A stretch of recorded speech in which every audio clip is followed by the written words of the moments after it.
यत्रो भन्दा नि नटेर्नु म त उतै रिस उठिसकेको छु मलाई के जाति भन्न त्यसले सबै सुनेको छु मैले कहाँ बगाएर कहाँ खोज्ने भन्छ एकछिन बढी बोलेको थियो भने यसले त्यसको भुँडीमा यस्तो रोपेर उचाल्ने पछार्ने उचाल्ने पछार्ने त्यसो गर्थ्यो नि बोल्छी आएछ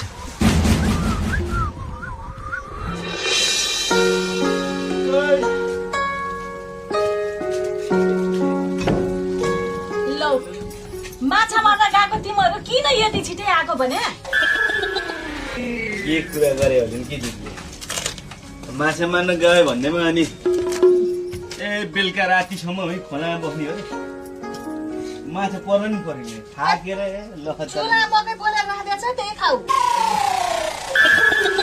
पल्छी पल्छी तँ चाहिँ कता यता लस्क्या त भित्र जा न भित्र गएर आराम गर जा खाजा साजा खा अनि जालु खाजा साजा खा अनि भित्र भित्र गएर खाजा खा भने क्या भोक लाग्यो नि त हुनुपर्ने एकछिन यसो फ्रेस भएर सुत्नु पर्ने अनि भित्रै गएर सुते हुँदैन त लम्पो साह्रो पर्न आँट्यो यहाँ घोका छेउमा खुर्क भित्र गएर सुत्त जा यो दिदी के भयो होला कि यहाँ अलिकति शीतल छ अलिकति हरियोबाट चाहिँ सर हावा होला भनिरहेको मैले कस्तो मिठो मकै बोलेर राखेको छ भित्र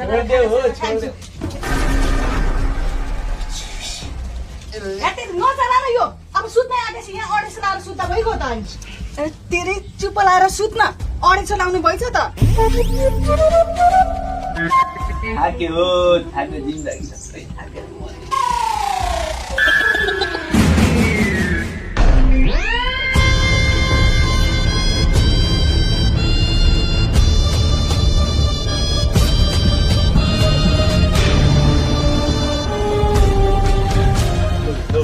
यो हल्लाको होइन दिदी यो हल्लाको होइन भने भूकम्प आइक्या हो हो र भने हल्लिला